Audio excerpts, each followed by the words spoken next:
And we're back again at Deuteronomy chapter 8, verse 7.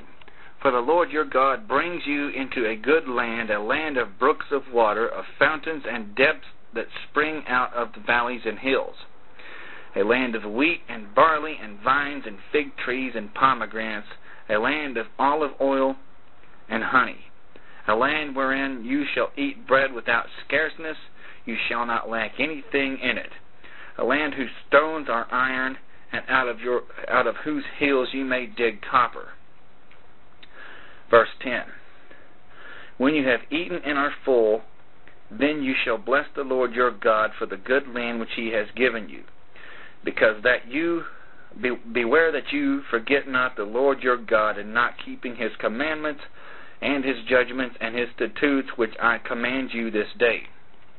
Lest when you have eaten and are full, and have built goodly houses and dwelt therein, and when your herds and your flocks multiply, and your silver and your gold is multiplied, and all that you have is multiplied, then your heart be lifted up, and you forget the Lord your God, which brought you forth out of the land of Egypt from the house of bondage.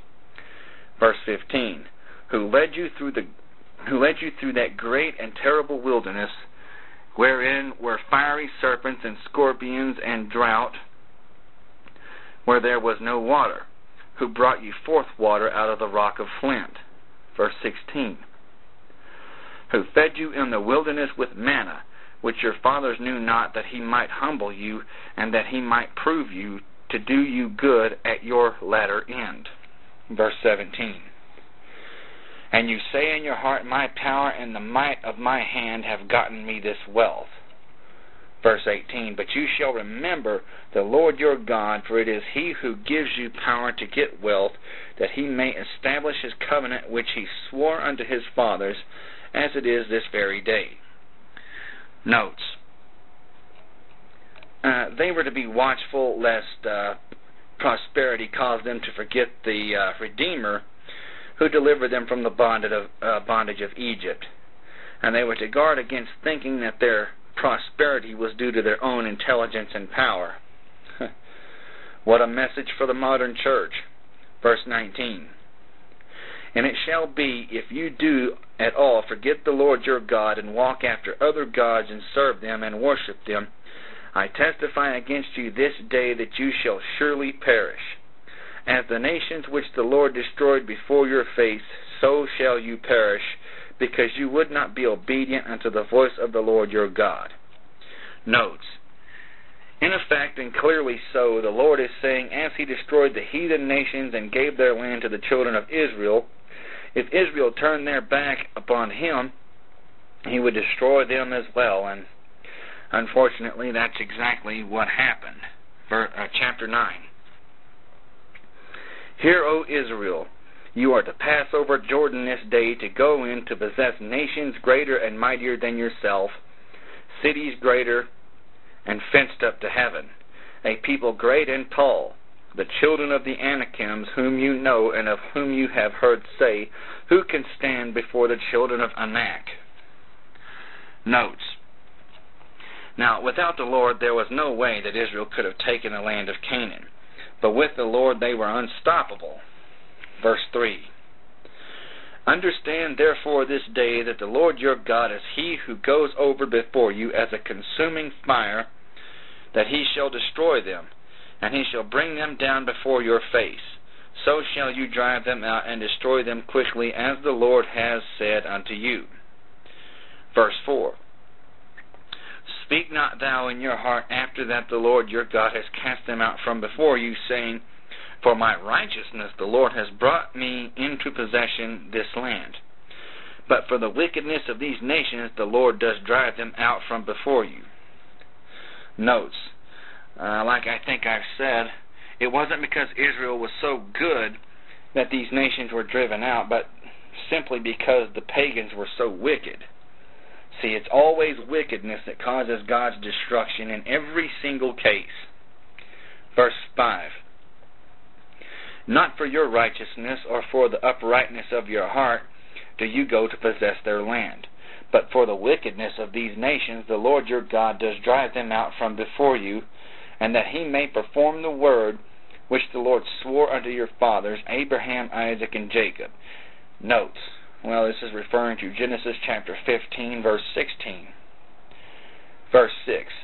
Understand, therefore, that the Lord your God gives you not this good land to possess it for your righteousness, for you are a stiff-necked people. Remember and forget not how you provoked the Lord your God to wrath in the wilderness. From the day that you did depart out of the land of Egypt until you came into this place, you have been rebellious against the Lord. Notes. Now, many blessings are promised here, but promised not at all because of their righteousness of Israel. The truth was they were very stiff-necked and they were extremely rebellious. But God loved them just the same and sought again and again to bless them. Verse 8. Also in Horeb you provoked the Lord to wrath, so that the Lord was angry with you to have destroyed you. Notes. Well, clearly this is talking about Exodus chapter 32, verses 9 through 10. Verse 9. When I was gone up into the mount to receive the tables of stone, even the tables of the covenant which the Lord made with you, then I abode in the mount 40 days and 40 nights. I neither eat bread nor drank water.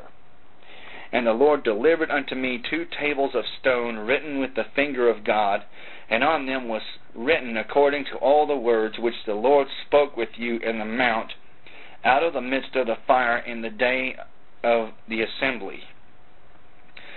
Notes. Well, obviously it's talking about the 10 Commandments back there in Exodus chapter 10, verse 11. And it came to pass at the end of 40 days and 40 nights that the Lord gave me the 2 tablets of stone, even the tables of the covenant. And the Lord said unto me, Arise, get thee down quickly from thence, for your people which you have brought forth out of Egypt have corrupted themselves. They are quickly turned aside out of the way which I commanded them. They have made them a molten image. Note, this is talking about the golden calf in Exodus chapter 32. And also be aware that God is now saying they are your people. He's saying that they're not His anymore, but He's saying that these are your people which you have brought out of the land of Egypt. In effect, God is denying ownership of them now. Verse 13. Furthermore, the Lord spoke unto me, saying, I have seen this people, and behold, it is a stiff-necked people. Let me alone, that I may utterly destroy them, and blot out their name from under heaven, and I will make of you a great nation, mightier and greater than they. Verse 15. So I turned and came down from the mount, and the mount burned with fire, and the 2 tables of the covenant were in my 2 hands. And I looked, and behold, you had sinned against the Lord your God, and had made you a molten calf. You had turned aside quickly out of the way which the Lord had commanded you. And I took the 2 tables, and cast them out of my 2 hands, and broke them before your eyes. Notes. It's interesting to note that there is no record that the Lord reprimanded Moses for this particular act. As a matter of fact, it seems pretty just, even though it was the 10 Commandments.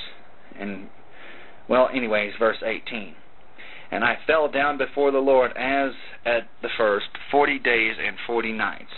I did neither eat bread nor drink water because of all your sins which you sinned in doing wickedness in the sight of the Lord to provoke Him to anger. Verse 19. For I was afraid of the anger and hot displeasure wherewith the Lord was angry against you to destroy you. But the Lord hearkened unto me at that time also. Notes. You can look at where Moses pleaded for the Lord to spare Israel in Exodus chapter 32, verse 31 through 35. And we must pick up in chapter 9, verse 20 of Deuteronomy. Thank you very much.